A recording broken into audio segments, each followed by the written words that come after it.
Where do you get a isekai with girls trying to save the world with a fancy twist and Gundams? That's Magic Knight's Rayearth.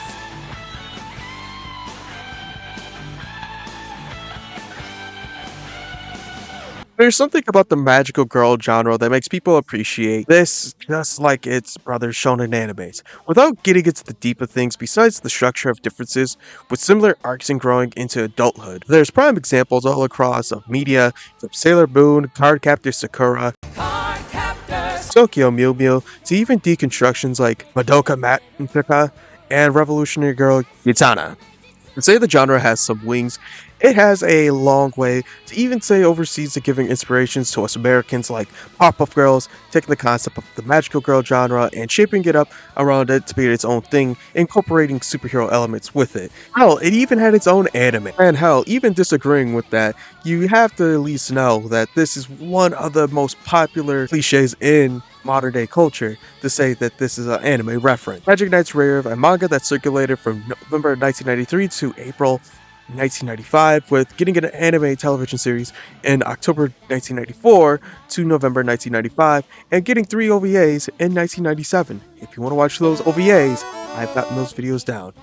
And if you're wondering, yes, this is a remake of things. I just wanted to make one that is more YouTube compatible in a lot of ways, but if you wanted to watch the original video, it's always on my Rumble account, just for there to be.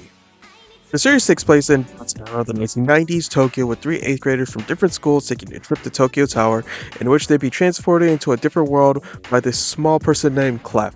Clef asks the girls to stop the bad Zagato from destroying the world, and well, getting deeper into the story, the planet is ran upon the chosen one of the One Pillar, named Princess Emerald, that takes control of how the world works and has captured her in her own world and is slowly becoming more decrepit. So let's talk about the girl's journey. Hikaru, the kind tomboy that becomes the de facto protagonist as she gets most of the spotlight into the series, but most of the time with the girls being more learning into becoming knights, that they all kind of get their own piece of the spotlight, but you'll see why I call her the effective protagonist in a lot of ways later on in the series. Umi, the typical girl with elegance, with a tall figure, she actually is more of the temper out of the 3, but she tends to be more skeptical in the world as she kind of becomes the great man in a lot of ways with this group, but it tends to get out of hand in some ways. Oh, she's more quiet out of the 3, but yet she's more of the strategic one with her ability to be healing and can be blunt with some demeanor out of her, but a lot of times that she's more of the one that kind of becomes the one that helps out in a lot of other ways. Well, after Cliff giving them the short of things and turning into stone, Rip Cliff, they were asked to go to a blacksmith named Perseus, in which she will help them become magic knights. And they're asked to get something called escudo. It's this magical material that'll help them with their armors and swords ready.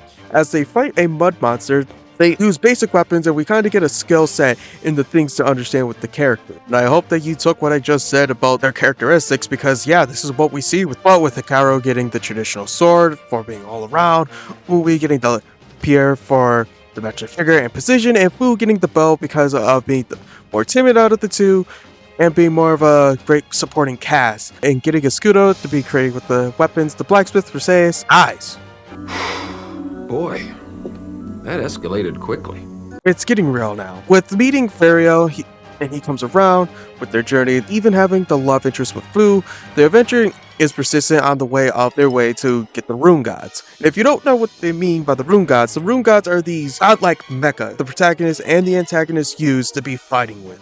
So just imagine in this way, for the biggest parts of the conflict of this anime, they use Gundams instead of just having them fight constantly with their normal weapons. But with the 3 Rune Gods that they're getting is Rayearth, Theseus, and Wyndham, as they must show why they deserve to be with the Rune God.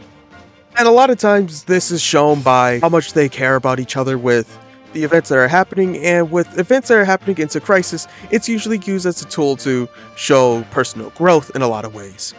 In a lot of ways, to show their reasoning and their friendship flowing. It's not just because they're fighting together because they were forced here, they have to fight together because they're a team and they are technically family at this point. And with upon this journey, we have to see who's trying to stop. We're stopping the knights from saving Princess Emerald, and why are they controlled by Lord Zagato? We'll be back after this. マジックナイトレイヤースついにゲームボーイに登場。光、海、風、好きなキャラクターで冒険だ。ゲームボーイ用ソフトマジックナイトレイヤーストミーから。 Now let's talk about the villains that are helping Zagato stop the Magic Knights. Hey Silone, look, later about her second part of the character, she's the big obstacles for the girls that face, and the girls have a time to be growing in experience facing her, and besides what happens, she's technically becomes one of the strongest out of the rogues gallery.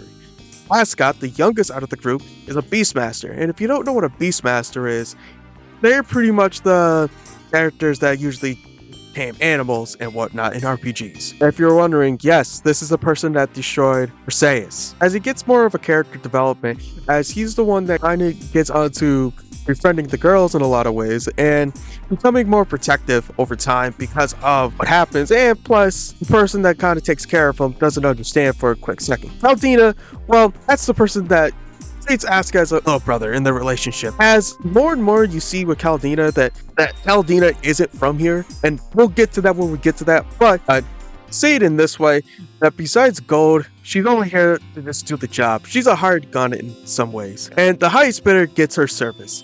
Even in episodes focusing with her abilities of being mind control, she's actually pretty much one of the most deceiving characters in the series. And of a full fact that he's actually an anime exclusive character. And well, the reason why I say he's loyal because of the fact that Zagato's given him his human form. So basically he's a shapeshifter in many ways.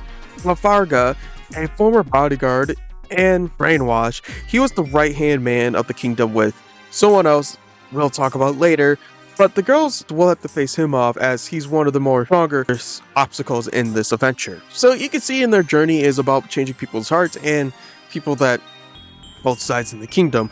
As the journey, they'll be fixing issues in Cephiro, being more terminal, all from the Lord Zagato. Everyone, for the most part, it looks like their journey will finally meet up upon here. Now having all the rune gods and doing the former, now they go to Zagato and out towards the stopping his evil reign. And this is one of my favorite turns.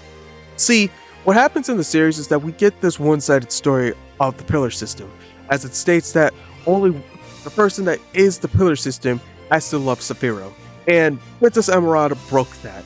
She fell in love with Lord Zagato, and he was protecting her all this time, with controlling opposition so their love can be fulfilled. And the full destruction of Cephiro, being the inevitable peace. So Zagato decides that for this to happen, they have to end it all. With Zagato dying, the princess transforms into her true state, giving the girls to kill her begrudgingly because realizing that with them it had to happen. It was either that or Cephiro will be destroyed, and with that finally happening, they go back home. And honestly, it's one of those twists that it doesn't feel bad at first, but rewatching it and watching the second part, you kind of feel all this stuff was inevitable. Even with returning home and doing the job, they still feel in a state of melancholy because of everything that happened, with honestly Haru hitting the worst of it. And with all that happening, Cephiro becomes in a different state. It was that we've learned so many things about it, like Furio was actually the heir to the throne after Emerald, and all these other things. And as much of a simple twist it is, it's a twist that does his job well and gives it a reason to come back. With the girls uniting, they go back because they just feel so bad about things. And they do get their wish when they go back to Tokyo Tower, as they come back to a different state of things. And before we officially go into the second part of the series, I do actually want to talk about the Fox Kids dub. See, I'm not going to give you this full lesson on anime distribution, but I am going to say this, that it's 1995, with anime becoming this bigger and bigger market thing coming in, and VHS trading of old 80s animes such as Akira, Castle in the Sky, and a lot of Gundams gaining traction here. Production on getting anime to be Americanized was becoming the bigger norm. And I'm sure a lot of people heard the story that Pikachu was going to have boobs in America, but yeah, besides everything, it was more of a retranslation of things like the names of the characters, like Hikaru being called Luce, Umi being called Marine, and Fu being named Amone. Anemone. Fucking hell. But what happened as its incarnation of the dub never made it off to the market. It's not known of how much of any production work has been completed, but there is one pilot episode that has been released. It's rumored that the initial viewership failed because of Sailor Moon, by the way. There's a link into the Lost Media Wiki to see things about the emails and whatnot, and people wanting to straight out. But I also wanted to say this, that the research is called for the dub. There's actually that missing episode talking about and shown here, or that was shown in March of 2023. So if you like to see it, it's down in the archive. So to get back into things, Cephiro is broken, and that everyone that we knew of beforehand are in the castle because they've been rescued, and people thanks Lantis. Now, Lantis is actually the younger brother of Zagato, and left while all those things was happening, and now trying to fix a pillar, and we find the task of the story. Autozum, Chizetta, and Foreign are the big baddies of these things, as they're trying to gain their own way of getting the pillar. From studying the system, population distribution, and internal beauty, the girls see Autozum and wants to talk to them, as they don't want to fight, they just want to reconcile things and make sure that nothing bad can happen. But with Cephiro being in darkness, Debonair comes out and kind of just enjoys them in some way. Same with Autozom, but Autozom usually keeps their way out. As what is Lady Debonair? Well, Lady Debonair is the despair that has been brewing up in Cephiro, as this time that was happening with Lord Zagato's reign and what's happened since. And having a daughter that has the same energy with this is Nova. Nova is Hikaru's negativity incarnated, and so the girls at the start wants to protect and not attack, as Hikaru is pretty much taken out of the journey for the most part to fight with her demons, with the girls facing off with the other two nations, with Izetta for Umi and Foreign for Hu, as Autozom more becomes Hikaru's love triangle in some ways, with Lantis and Eagle kind of becoming specific love interest for Hikaru in some ways, with even them being hostile in some ways, that Chizetta more or less wanted the spot because of population, and Foreign wanted to have it because the princess wanted eternal beauty. To even having them in their own competitions to gain the right to even touch the pillar system and earning their trust, as Umi faces both of them into a duel. I recommend that you actually watch this fight, because this is actually a really good fight on both ends. And then Hu battling the princess in a archery competition, and we even see Fario even saving her. Don't you love these two? And as that's happening, we actually see what Hikaru is going through in her journey, and it's more on the lens of accepting, as that dark energy has been clouding her judgment for since. And in a certain way, I personally think it's a way of showing survivor skill. It's the surviving a tragic event, but feeling sad afterwards, not because of everything that happened, but it's surviving it. And if you're wondering about the love triangle, yes, Nova uses it for advantage to get to Hikaru. It even gets to a breaking point to even have Perseus take the negative energy out. Wait a minute. Wait a second. Why is Perseus here? To put in the simplest of context, that she was just written back in because it's her sister. Don't worry about it. But Perseus gets rid of the monster that's been living inside her system, and this is more of an allegory to accept things. And now her target is now to get things settled and get into the final battle. And so, getting Chizetta and foreign leaders to join them, and Eagle to be convinced to not do anything stupid. We actually see a lot of things that happen with Eagle pretty much just body breaking down, being sick. We kind of get the reason why AutoZom wants to see it, because they want to fix their technology and progress their technology into greater passion. And so Eagle pretty much decides to join them, and that's even after getting captured by them. But with the final battle happening, the girls combine and decides to fight them, and even with the fight, Nova actually gets turned by her own mother. Wow. Those magic knights! Karma's a bitch. And even having Hikaru into her and kind of telling her that it's going to be okay in a lot of ways. As it happens to be, with Lantis and Eagle's help, stop Lady Debonair, with the worst things happening with Eagle sacrificing himself for the better of this effort. My ass would have stayed in this season 1, if I knew shit like this was gonna happen. Who's cutting onions? Hate it here. With restoring the pillar system to be more of a utopian form, the girls go back to their world, knowing that the world is saved for Cephiro. Now, I personally think there's many things that we can learn from this anime. The truth of love, facing the monsters of depression, and resolving the problems you face when you give the news a monster has captured the princess. it only knows why they've been captured without the real explanation. I honestly think it's the truth of history that people really only see things in a black and white gray. It's truly one of those series that used what it had and gave it all, especially with Hikaru's arc and a lot of ways to give things into a special bow. What about the games? Oh, yeah,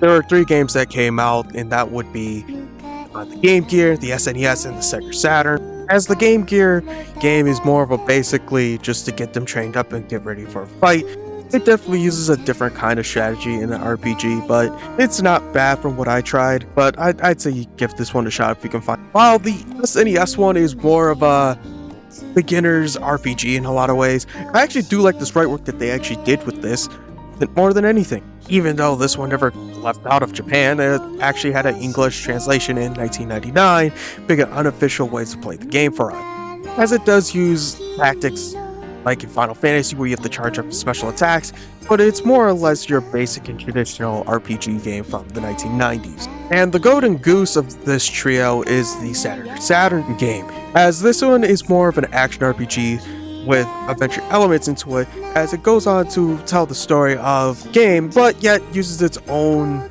plot elements into it. Personally, from what I played and what I could play without paying hundreds of dollars for it, it's in your ways of your Legend of Zeldas and a lot of other ways, especially with the elements of its puzzles and whatnot, but yet things are not so bad with telling you where to go and whatnot. It actually does a pretty decent job of giving you narrative and direction without making it feel like you're getting handheld.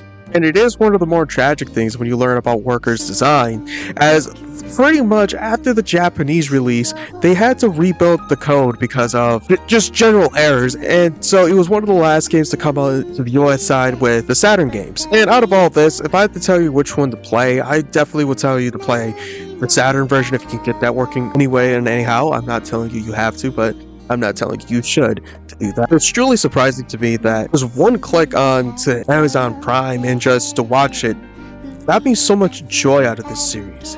As just something to give a chance and watch, I've truly just enjoyed what Magic Knight Rayearth has truly become. I have the books, I have watched all pieces of the medias, I've played everything, and just to say that I genuinely love this series. There's something special about series that can make me just say that. I can always look over series that have inconsistencies, flaws. There's something special about this series to me that makes me just love everything about it. So to Clamp and Rico Kamada, thank you. So for watching, I appreciate you rewatching this video if you have, or if you're new to here, hi, welcome. I appreciate you watching. I just personally want to say I meant what I said a couple seconds ago, and I really appreciate everything that I watched from this series. But I am just going to let you know that if anything that is going to happen, I'm probably going to be getting some new stuff out. This stuff was just here so I can some stuff to digest and make sure I have things settled for the rest of the year. And so, if you like this video, please give it a like. If you disliked it, you can dislike it. Give me all the engagement I need. If you leave a comment or subscribe. And this is the morning. Good morning. This is the night. Good night. And bye. I gotta know. It's one of y'all. Okay? It's one of y'all that are cutting onions. Stop. Stop. What more do you want from me? Seriously. I need to finish this.